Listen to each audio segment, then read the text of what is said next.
pense que là où ça a été le plus close, c'est top lane. Et en plus, t'as un bon niveau de top lane. Je pense que 3-6-9 était vraiment pas loin du tout de Zeus. Voire même, il a mieux joué dans pas mal de games en vrai. Donc déjà, c'est cool de voir que Zeus est un peu attaquable. Et 3-6-9, je pense, s'il y a bien un mec qu'il faudra exclure de toutes les critiques que tu peux faire à Tess, c'est 3-6-9, je pense, dans son tournoi.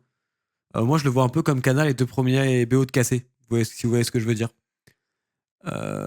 C'est un peu.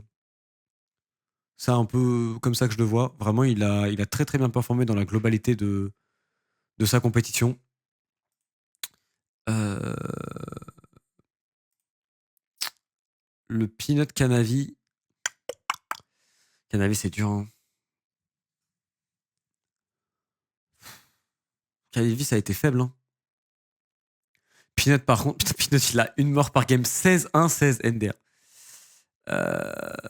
Peanut a été trop trop trop fort. Est-ce que c'est vraiment.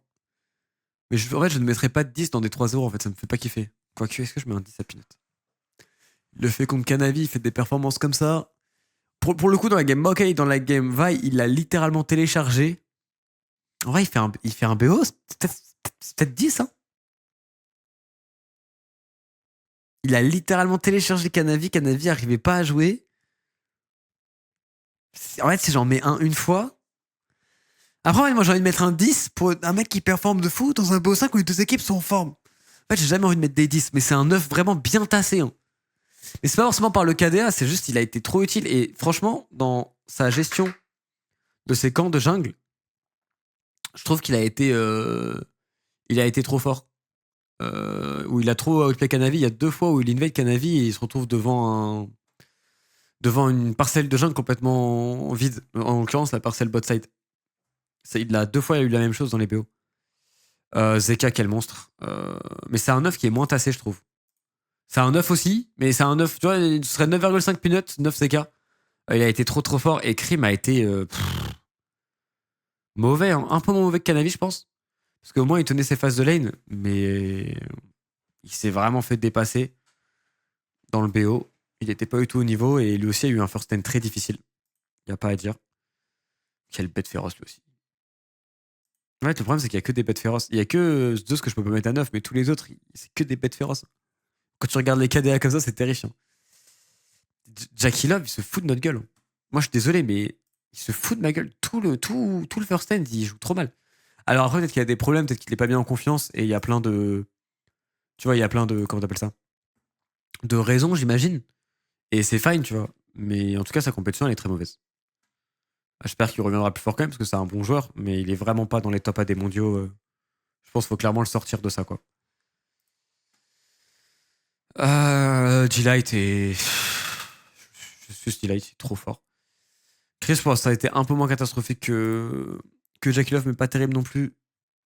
Je pourrais le mettre en 3 parce que je pense qu'il fait ce qu'il fait, il fait ce qu'il peut à peu près tout le temps.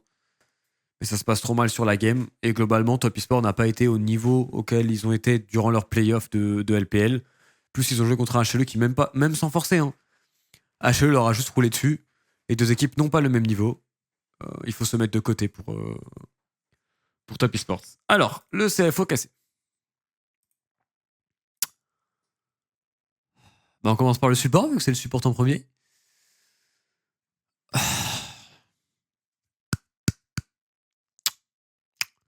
Déjà, je pense pas qu'il y ait eu un support qui a été nul dans les games. Je pense que les deux ont été très très bons.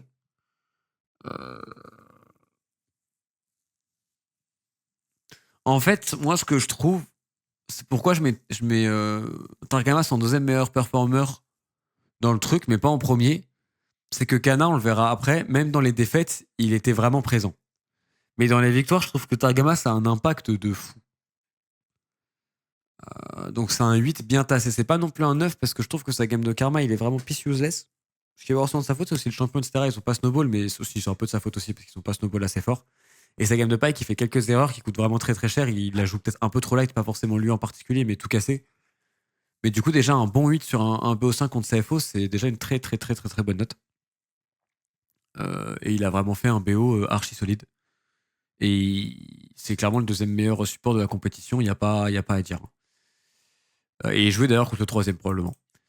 Et Kewing, sa game de Renata, elle est très très bonne. Il fait vraiment une game dans la tête fou. Bon, sur Thresh, je l'ai pas trouvé monstrueux, mais je respecte le fait qu'il ait piqué le champion. Alistar, même s'il fait 1-2-2, il fait une très bonne première game. Par contre, sa game d'Alistar, elle est très très difficile. Sa game d'Alistar, sa game de Nautilus, elle est très difficile. Et après, bon, il a joué Yumi. Mais je l'ai pas trouvé nul. Je trouvais moins impactant que Targa. Même dans les victoires, à part la game Renata où il était très impactant, je trouvais globalement moins impactant. Mais je lui mettrais quand même un bon 6, tu vois. C'est pas une mauvaise performance. Mais c'est normal qu'il y ait 2 points d'écart, je trouve, entre les deux supports, parce que c'est parmi les endroits où il y a eu le plus d'écart, je trouve, dans le BO. En ADC, Kalist a été solide, mais je l'ai trouvé un poil moins solide que Targa, peut-être. Je le mettrais peut-être un poil en dessous. Je pense. Après, ces 2 premières games sont évidemment très bonnes. Je le mettrais peut-être à 7, tu vois. Ce qui est quand même un très bon BO. Mais juste différencierais peut-être un petit peu le niveau par rapport à Targa, où je pense que Targa fait un meilleur BO dans l'ensemble que Targamas. Donc ça me paraît logique qu'il y ait un point d'écart entre les deux. Ça ne me choque pas. Et c'est pas une note basse du tout pour un 3-2, un 7, c'est vraiment une très bonne note. Et Dogo, sa game de série, je sais pas, c'est dernier game en teamfight, j'ai l'impression qu'il peut faire plus, qu'il peut faire mieux et qu'il galère un petit peu. Mais je pense qu'on va les re-regarder, juste après, on va les re-regarder un petit peu la dernière game. J'ai l'impression qu'il y a des trucs vraiment qu'il peut mieux faire. Mais bon, il a été quand même solide. Il fait plutôt une bonne perf. Je trouve qu'il a été moins bon que K-Wing. Donc je le mettrais à 5. C'est un peu punitif 5, je trouve. C'est un peu bas, mais je pense que ça a été le moins bon joueur de son équipe. Objectivement. Je trouve. Onkyo contre Vladi. Bon, les 2 premières games, il n'y a pas eu photo du tout. Même si la game d'Azir, je trouve que Onkyo fait à peu près ce qu'il peut. C'est pas lui qui troll la game de mon POV. Les 2 games où ça win, ça passe beaucoup par Onkyo. Les 2 wins de CFO, Onkyo fait vraiment 2 superbes performances. Ça passe beaucoup par Onkyo et Junja, je trouve. Les grosses performances de CFO dans ce BO. Donc j'aurais tendance à pas mal récompenser ça. Là où Vladia était un petit peu transparent dans les 2 défaites, par contre dans les victoires il est vraiment présent. Autant sur Yone je pense qu'il a pas hard carry, autant sur Corki il a fait une game de fou de Corki. Pour moi c'est normal qu'il y ait un écart entre les 2 joueurs, mais s'il y a un endroit où je mets un écart qui est pas si grand, c'est peut-être là. Je pense qu'il y a plus d'écart en support qu'en mid lane. Je pense que Onkyo vraiment a fait des trucs cool. Le problème c'est qu'après il y a aussi le côté, il a 17 ans, c'est un nouveau joueur et tout, je le surnote peut-être un peu. Tu vois, il est peut-être plus sur un 6.5 en vérité en note, mais j'ai trouvé tellement impressionnant. Sa game d'Akali elle est vraiment belle. Il fait vraiment une vraie game d'Akali, il fait une vraie game de Triste. Sur Ana, je trouve qu'il fait pas non plus une mauvaise partie, même si en termes de ressources, il est laissé un petit peu tout seul. Peut-être que devrait y avoir le même écart qu'avec Targa, mais non, c'est comme ça que je le ferais, moi. C'est comme ça que je le ferais. J'ai senti moins d'écart au mid qu'en support dans le BO. Personnellement. Pareil, lui, en fait, en gros, à partir de la game 3, je trouve que Onkyu et Junja, mais surtout Junja a aussi monté son niveau de fou. Junja sur les games, la game Nidali, insane. La game Nocturne, très bon. Et la game de Skarner, en vrai, il joue très bien. Putain, comment je fais? C'est chiant. C'est chiant parce qu'en fait, je veux garder un seul 9 dans le BO. C'est genre ça. La même chose que la mid lane. Je pense, hein. Parce que la game de Maokai de Yak, elle est très bonne aussi. C'est assez polarisé les games. Je pense que c'est ça, hein. C'est la même chose que la mid lane, je prends pas trop de risques. Et en fait, j'ai envie de me garder Kana en 9 tout seul. Je l'ai trouvé trop fort. Pour moi, c'est le MVP. Parce que même dans les défaites, sur Gnar et sur Ambessa, sur Gnar, il fait un travail de fou. Il est très mal payé, sa game de Gnar contre Horn, mais il fait un travail de fou. Et sa game de Ambessa, il joue plutôt bien sa lane. Il fait vraiment un travail de fou, Kana. Ma note est de jungler. Non, je pense pas à ce point-là, parce que le truc, c'est que Junja a vraiment eu des games. Genre sa game de Kindred, c'est vraiment vide. Après, c'est peut-être pas de sa faute. On reviendra sur Junja. Les 2 top 1 en face se sont fait gap, je sais même pas comment je les note. Fuck my life. Je sais même pas comment je les note ou quoi. C'est dur à noter, franchement, les top laners.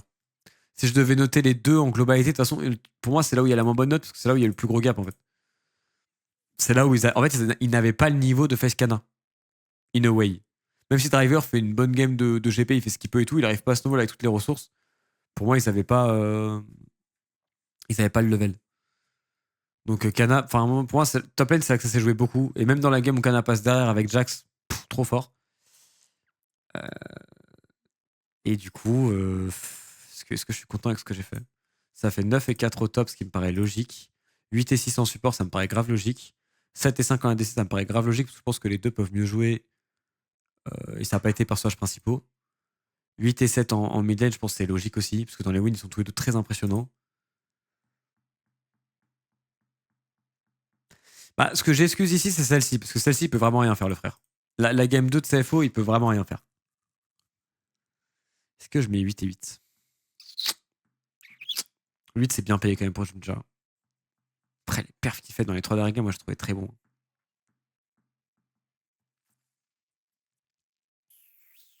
C'est dur, hein. 7 et 7. 7 et 7, c'est pas con. Surtout que c'est pas une insulte de mettre 7 et 7 dans un. 7 et 7, c'est pas con. C'est mieux que 8 et 8, je pense. Parce que du coup, ça fait quoi? Ça fait Kana est le meilleur joueur chez Cassé. En deuxième meilleur joueur, t'as Targamas. Et après, t'as Vladi aussi qui a fait des grosses games. Et t'as ADC et Jungle qui ont fait un très bon BO aussi. Mais qui n'étaient pas les personnages principaux. Ça me va, moi, hein. Tu retrouves vite l'ordre établi des games. Bon, c'est bien, hein. Et je trouve que le niveau de la midlane était bon. Donc ça, c'est bon. Et côté CFO, tu te retrouves avec le meilleur joueur qui sont tombés jungle. Junja et Onkyu. Même si peut-être que Junja mériterait un point de plus que Onkyu, c'est ça le problème un peu dans la notation. Ton moins bon joueur qui a été l'ADC sur le BO. Enfin, non, les top laners, pardon. L'ADC sur le BO qui était un peu moins bon et Kawin qui a quand même fait le taf, mais pas assez. Bon, c'est bien. Et c'était un super bon BO de League of Legends. 9 sur 10 le BO. Pas forcément en termes de niveau de jeu ou quoi, mais en termes de divertissement. Et même en termes de niveau de jeu, il était bon, hein. C'était pas un BO de l'eau, genre. Franchement, c'était un très très bon BO.